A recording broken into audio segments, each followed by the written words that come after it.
ओम शांति 31 मार्च 2022। परम शिक्षक श्री भगवान उवाच मीठे बच्चे, ज्ञान मार्गरे तुमर विचार बहुत शुद्ध हेबा उचित। ज्ञान मार्गरे तुमर विचार बहुत शुद्ध हेबा उचित।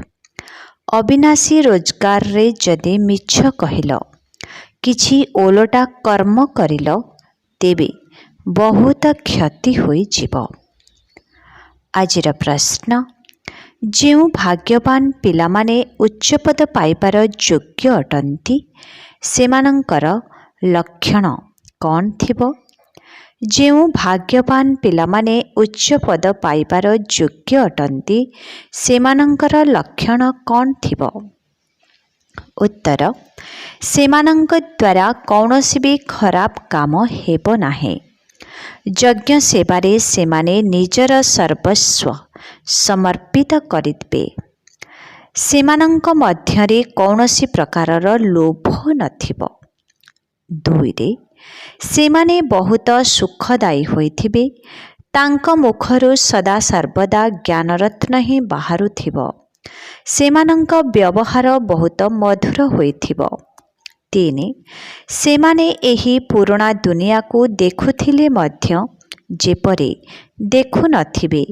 सेमानंक भितरे एही विचार आसिबो नाही जे जहा भाग्यरे थिबो देखाजिबो। बाबा कहुछन्ति, एभली संतान कौनसी काम को नुहंती। तुम मानंकु बहुत भल पुरुषार्थ करिपार अछि।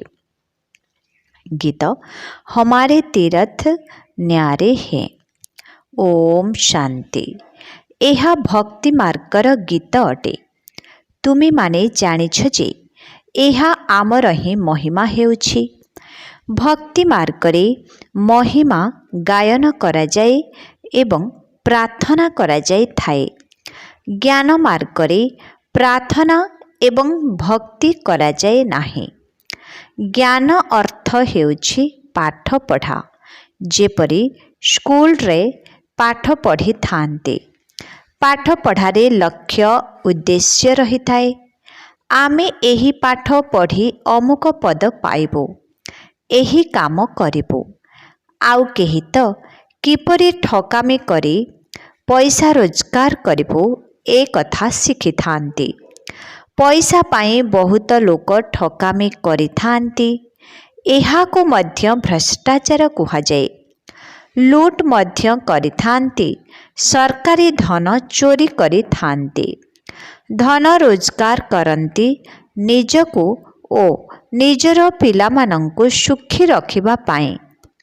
पाठ पढ़ाई विवाह आदि कराइबा पाई। एठारे तो तुमर पैसा रोजगार करिबार चिंता नहीं। एहा हेउछि पवित्र पाठ पढ़ा।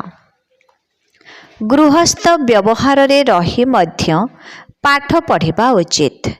अनेक कहुछन्ति, आमको कम दरमा मिलुछि, सेथिपाई ठकामी करिबाकु पड़ुछि, कौन करिबु? किंतु एही ज्ञान मार्गरे तो एभली कौनसी चिंतन आसिबा मध्य उचित नुहे, नचेत दुर्गति होई जाई थाए। एठारे तो बहुत सत्यता और स्वच्छतार सहित बाबांको याद करिबाकु पड़िबो, तेबे जाई पद पाई पारिबो। छात्र मानंकु पाठ पढ़ा व्यतीत अन्य कौनसी कथा बुद्धि रे रखिबा उचित नुहे, नचेत भविष्यतरे उच्च पद किपरि पाइबो। जदि ओलोटा सीधा काम करिदेल, तेबे तो फेल होई जिवो। अविनाशी रोजगार रे मिछ आदि कहिबा द्वारा अथवा एभली कौनसी काम करिबा द्वारा पद भ्रष्ट होई जिवो। बहुत क्षति होई जिवो। एठाको तुमे आसीछ भविष्यतरे पदमपति हेबा पाई। तेणु एठारे कौनसी भी अस्वस्थ चिंतन आसिबा उचित नुहे। केही जदि चोरी आदि करिथांते, तेबे तांक नामरे केस चली थाए। सेथिरु केही केही खसी मध्य जाई थांती। किंतु एठारे तो धर्मराजंक ठारू केही भी मुकुली पारिबे नाही। पाप आत्मा मानंकु तो बहुत दंड भोग करबाकू पड़ी थाए। एहिपरि केही नथिबे जाहाको दंड भोग करबाकू पड़िबो नाही। माया अवस्था को बिगाड़ी देई थाए, चापुड़ा मारी थाए, मनरे बिकारी खियाल चली थाए। एठारू किछि पैसा नहीं जीवु, जना नाही शेष पर्यंत रही पारिबु ना नाही। तेणु किछि पैसा एकत्र करी रखिदेबु। वर्तमान यह हेउछि ईश्वरीय दरबार। धर्मराज राइट हैंड मध्य अटंती। ईश्वर संतानंक पाए दंड तो 100 गुणा अधिक अटे। नुआ नुआ पिलामानंको बोध हुए जना नथिबो, सेथिपाई बाबा सावधान कराउछन्ते। तुम पिलामानंकर खियाल बहुत शुद्ध हेबा दरकार। बहुत पिला लेखुछन्ति जे बाबा आपणंकर निर्देश हेला गृहस्थ व्यवहार रे रही केवल मोती मने पकाओ, श्रीमत बिना कौनसी भी काम कर नाही। किंतु आमको तो गृहस्थ व्यवहार रे रही बहुत किछि करिबाकू पड़ुछि, नचेत आमे गुजराण किपरि मेंटिबु। एते कम टंकारे एते जन परिवारर सदस्य किपरि चली पारिबे। भोकरे रहिबाकू पड़िबो। सेथिपाई व्यापारी लोक माने धर्म कार्य पाई किछि अर्थ बाहर करी रखिथांती। भाबंती जे आम द्वारा जेउ पाप हेउछि ताहा कटि जाऊ, आमे धर्मात्मा होई जाऊ। धर्मात्मा पुरुषंक द्वारा अधिक पाप होई न थाए, काहेकिना धर्मात्मा माने पाप को भय करि थांती। एपरि भी बहुत अछंती जो माने धंदारे मिछ कहि न थांती, एकदम सठिक दाम रखी थांती। कलिकतारे जणे बासन बिक्री करिला बाला थिला, सबु जिनिसर दाम बोर्ड उपरे लिखि देउथिला, पुणी किछि भी कम करू नथिला। पुणी आउ केही केही तो बहुत मिछ कहि थांती। एहा तो ज्ञानर पाठपढ़ा अटे। तुमे माने भविष्यत 21 जन्म पाई पाठ पढ़ुछ। तेणु बाबांको प्रत्येक कथारे सत कहिबाकू हेबो। एहिपरि नुहे जे परमात्मा तो सब किछि जानिछन्ति। बाबा कहुछन्ति जदि पाठ पढ़िब तेबे उच्च पद पाइब, नचेत अधोगति हेबो। मु कौन बसी देखिबि जे तुमे कौन कौन सबु पाप करुछ। जाहा किछि करुछ निज पाए, निजर ही पदभ्रष्ट करुछ। पाप आत्मा पुण्य आत्मा बोली नाम तो रहिछि ना। बाबा आसी पुण्य आत्मा करुछन्ति, तेणु कौनसी पाप करिबा उचित नुहे। पिला मानंक पाई पुणी पापर 100 गुणा दंड भोग करिबाकू हेबो। तेणु बहुत क्षति होई जिवो। एपरि खियाल रखिबा उचित नुहे जे जहा हेबो देखा जिवो, एबे तो करि नेउ। सेही पिला माने कौनसी काम को नुहंती। एही पुराणा दुनिया को तो बिल्कुल ही भूली जिबाकू हेबो। देखी मध्य जेपरि देख नाही। आमे अभिनेता अटु, एबी नाटक पूरा हेउछि। 84 जन्म पूरा करी एबी आमको घर को फेरिबाकू हेबो। जेते सेवा करिबो सेते उच्च पद पाइबो। एबे प्रदर्शनी मेलार सेवा चलिछि। एबे प्रदर्शनी मेलार सेवा चलिछि। जो माने उच्च पद पाइबार पुरुषार्थी होइथिबे तांकर खियाल चलिबो जे जाई सुनिबु एवं शिखिबु जे किए केपरि किपरि भिन्न भिन्न रीति रे बुझाउछन्ति। से माने सेवा हेउथिबा स्थान रे पहुँची जिबे, शुणिबे जे अमुक किपरि बुझाउछन्ति। एहिपरि शुणी शुणी बुद्धिर ताला खोली जिवो। अनेक लेखुछन्ति जे प्रदर्शनी द्वारा आमर बुद्धिर ताला खोली जाइछि। बाबा बहुत साहाय्य करिछन्ति। बाबा बहुत साहाय्य करिथांती किंतु केही जानी पारंती नाही। बुझंती जे आमको बहुत भल बुझाइलु बुझंती जे आमे बहुत भल बुझाइलु। केतेक सूक्ष्म बुद्धिमान पिला बुझी थांती जे एही समस्त प्रकारर साहाय्य बाबा करिछंती। प्रदर्शनीर सेवा करिबा द्वारा बहुत उन्नति होई परिबो। तुमे ज्ञान सागरंकर संतान अट। बाबांकर याद रे रहिबा द्वारा ही बहुत बल मिली थाए। जोग बल द्वारा ही तुमे माने विश्वर बादशाही नेउछ। केवल एही कथा मने रहु जे बाबांक ठारू आमको संपत्ति नेबार अछि एवं श्रीमत पालन करिबार अछि। श्रीमत पालन द्वारा ही रोजगार होई थाए। बाकी एही दुनिया रे तो कौनसी कामरे लागिबा भली जिनिस नाही। सबु किछि विनाश होई जिवो। तुमे ज्ञानर तारका अट। एही भारत को स्वर्ग करी गढ़ुछ एवं तुमको एही ठारे ही स्वर्गवासी हेबार योग्य हेबाकु पड़िबो। यज्ञ रे आप्राण सेवा करिबा उचित। एभली आत्मांक मनरे अन्य कौनसी लोभ रहिबो नाही। जहाँकर भाग्य रे नाही तांक द्वारा पुणे खराब काम होई चलिबो। एठारे तो तुमको सुखदायी हेबाकु पड़िबो। बाबा कहुछंती मो सुखदायी करिबाकु आसीछि। तुमे माने मध्य सुखदायी हुओ। सुखदायी संतानंक मुखरु सर्वदा ज्ञान रत्न बाहरिबो। कौनसी प्रकारर शैतान कथा बाहरिबो नाही। मिछ कहिबा अपेक्षा किछि न कहिबा भल। तेणु बहुत मिठा हेबा दरकार। माता पितांकर प्रत्यक्षता करिबा दरकार। बाबांक पाई ही लेखुछंती जे सतगुरुंकर निंदक स्थान पाई परिबे नाही। टिकिए भी कठोर पणिया अवगुण आदि रहिबा उचित नुहे। बहुत अछंती जेउमानंकु जदि अल्प किछि जिनिस अभाव हेला तेबे एकदम बिगड़ी जाई थांती।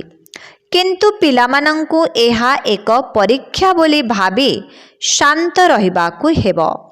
आगरु बड़ बड़ ऋषि मुनि माने कहुथिले जे आमे ईश्वरंकु जानि नाहु। वर्तमान जदि साधु सन्यासी एहीपरि कहिबे तेबे केही तांकु मानिबे नाही। भाबिबे जे जिए निजे ही ईश्वरंकु जानि नाहंती सिए आमको कौन रास्ता बताइबे। आजिकाली जणे अन्य जनंकर गुरु होई गलेने। हिंदू नारीर तो स्वामी ही गुरु अटे, ईश्वर अटे। गुरु सद्गति देबे ना पतित कराइबे। एबे तुमे माने जानुछ जे जेउ सबु सज्जनी माने अछंती तांकर गुरु अथवा साजन जणे अटंती। माता पिता बाप दादा सबु किछि सिए ही अटंती। एही लोकमाने पुणे स्वामी पाई एही अक्षर कहि देउछंती। एठारे तो से कथा नाही। एठारे तो तुम आत्मा मानंकु परम पिता परमात्मा पाठ पढ़ाउछंती। आत्मा एते छोट अटे जेउथिरे 84 जन्मर पाठ निर्धारित होई रहिछि। परमात्मा मध्य छोट तारका सदृश। तांक भितरे समस्त अभिनय निर्धारित होई रहिछि। मनुष्य माने भाबुछंती जे परमात्मा सर्वशक्तिमान अटंती। सिए सबु किछि करि पारिबे। परम पिता परमात्मा कहुछंती एभली कौनसी कथा नाही। ड्रामा अनुसारे मोर अभिनय रहिछि। बाबा बुझाउछंती तुमे सबु आत्मा माने परस्पर भाई भाई अट। आत्मा निज भाईर शरीर को किपरि हत्या करिबो। सबु आत्मा मानंकु बाबांक ठारू वर्षा नेबाकु हेबो। पुरुष हुअन्तु अथवा महिला एही देह अभिमान को मध्य छाड़िबाकु हेबो। शिव बाबा केते मीठा अटंती। आमे मध्य शिव बाबांकर संतान अटु। भाई भाई होइथिबारु केबे भी परस्पर मध्यरे लड़ाई झगड़ा करबा उचित नुहे। जदि देही अभिमानी रहिबे तेबे केबे भी लड़ाई करिपारिबे नाही। बाबा कौन कहिबे? बाबा एते मिठा आउ पिला माने लड़ाई करुछंती। वर्तमान समय रे मनुष्य मानंक पाखरे आत्मार ज्ञान नाही। आमे आत्मा परमात्मांकर संतान अटु, पुणे लड़ाई काहेकि करिबु? मनीष माने तो केवल कथा को मात्र कहि देउछंती। तुमे तो वास्तव रे परमात्मांकर संतान अट। बाबा कहउछंती देह अभिमान छाड़, आमे आत्मा अटु, एबे घर को फेरिबाकु हेबो। एही निशा लागी रहु, सेथिपाई पूरा पुरुषार्थ करिबाकु हेबो। बाबांक परि मीठा एवं स्नेही निश्चय हेबाकु पड़िबो। तेबे जाई बाबा कहिबे जे इए मोर सुपुत्र अटे, केते स्नेही होई गलानी। बाबा केते निरहंकारी अटंती। कहउछंती जे मो तुमर बाप, शिक्षक, गुरु सबु किछि अटे। अधा कल्परु तुमे मोते याद करी आसीछ जे बाबा आस, एहा मोर मध्य ड्रामारे पार्ट रहिछि। प्रथमे एही घड़ी आदि नथिला, तेणु बाली उपरे समय देखुथिले। एही विज्ञान द्वारा जहा सबु तयारी हेउछि एहा तुम मानंक पाए। एही वैज्ञानिक माने ज्ञान बुझिबे नाही, सेमानंकु प्रजारे ही आसीबाकु हेबो। महल आदि तयारी करिला बाला तो प्रजा ही होइथांती ना। राजा राणी तो अन्य मानंकु निर्देश देइथांती। वैज्ञानिक माने गुप्त होई जिबे नाही। एमाने बहुत होशियार होई जाउछंती। बाकी चंद्र आदि को जीवा ए सबु अतीर लक्षण अटे। विज्ञान मध्य दुखदायी होई गलानी। सेठारे सबु सुखर जिनिस रही थाए। ए सबु अल्प समय पाई अटे। सेमाने अति को चली जाउछंती, तेणु विनाश होई जाउछे। सुख तो तुमे भोग करिबो। मो माँ बाबा कहूथिबारु तांकु अनुकरण करिबा दरकार। तुम मुखरु सर्वदा रत्न बाहरिबा दरकार। कहउछंती जे पथर माने गीत गाइले। प्रथमे तुमे पथर बुद्धि थिल, बाबा आसी तुमको पथर बुद्धिरु पारस बुद्धि करुछंती। एबे तुमे माने गीतार गीत गाउछ। पत्थर माने तो गीत गाइबे नाही। गीता को ही गीत बोली कुहा जाई थाए। तुमे एबे परम पिता परमात्मांकर जीवन कहानी को जानिछ। लोक माने तो एहार अर्थ बुझु नाहांती। रत्न बदल रे पत्थर ही मारुछंती। एबे तुम मानंक बुद्धि रे क्रमानुसारे रत्न रहिछि। काहारी काहारी मुखरु तो हीरा मोती बाहरी थाए। सेथिपाई ही तुमर नाम रहिछि नीलमपरी, सब्जपरी। तुमे पत्थररु रत्न अथवा पारस हेउछ। तुमर काम हेउछि जेउ माने भी एठाकु आसीबे सेमानंकु बुझाइबा। तुमर परम पिता परमात्मांक सहित कौन संबंध रहिछि? जे पर्यंत एही कथार सठिक जवाब न देबे सेते पर्यंत बाबांक सहित मिसिबा ही फालतू अटे। प्रथमे बाबांको जानिले जाई बुझिबे जे बी के माने काहार नाती नातुणी अटंती। बड़ उच्च लक्ष्य अटे। 21 जन्मर बादशाही गरीबरु गरीब मध्य नहीं पारिबे। विश्वर मालिक हेबा कण कम कथा? केवल श्रीमतरे चालिबाकु हेबो। स्वयं भगवान पिलामानंक पाखरे समर्पण हेउछंती। 21 जन्म पाए उत्सर्ग होई जाउछंती। कहउछंती जे विश्वर मालिक हुओ। निश्चय पिलामानंक मुखरु रत्न ही बाहरुछि। सेथिपाई तो भविष्यत रे पूजनीय देवता हेउछंती। अच्छा, मिठे मिठे शिखिला दे संतान मानंक प्रति मात पिता बाप दादांकर मधुर स्नेह भरा स्मृति एवं सुप्रभात। आत्मिक पितांकर आत्मिक संतान मानंकु नमस्ते। आत्मिक संतान मानंकर आत्मिक पितांकु ओम शांति नमस्ते। धारणा पाई मुख्य सार 1 नंबर मधुर स्वभाव युक्त होई माता पितांकर ना रखिबाकु हेबो। जदि दुखदायी स्वभाव टिके भी रहिछि तेबे ताकु परिवर्तन करिबाकु हेबो। बाबांक भली मधुर एवं स्नेही निश्चित हेबाकु पड़िबो। 2 नंबर कौनसी भी कार्य बिना श्रीमतरे करिपार नाही। श्रीमतरे ही अविनाशी रोजगार रहिछि।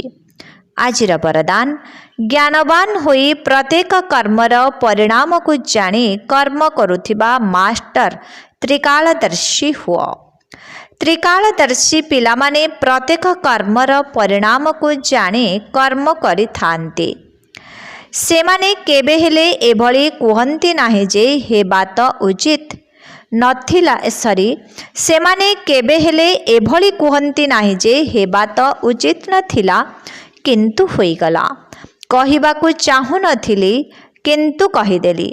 एहा द्वारा प्रमाणित हेउछि जे कर्मर परिणाम को न जानी भोला पणियारे कर्म करि देउछ।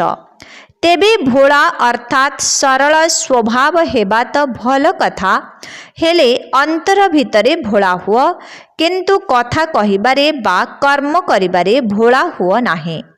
एथिरे त्रिकालदर्शी होई प्रत्येक कथा को शुण एवं कुह तेबे कुहाजिब साधु बा महान आत्मा। आजर स्लोगन परस्पर को अनुकरण करिबा परिवर्ते बाबा को अनुकरण कर तेबे श्रेष्ठ आत्मा होइजिब। परस्पर को अनुकरण करिबा परिवर्ते बाबा को अनुकरण कर तेबे श्रेष्ठ आत्मा होइजिब। ओम शांति।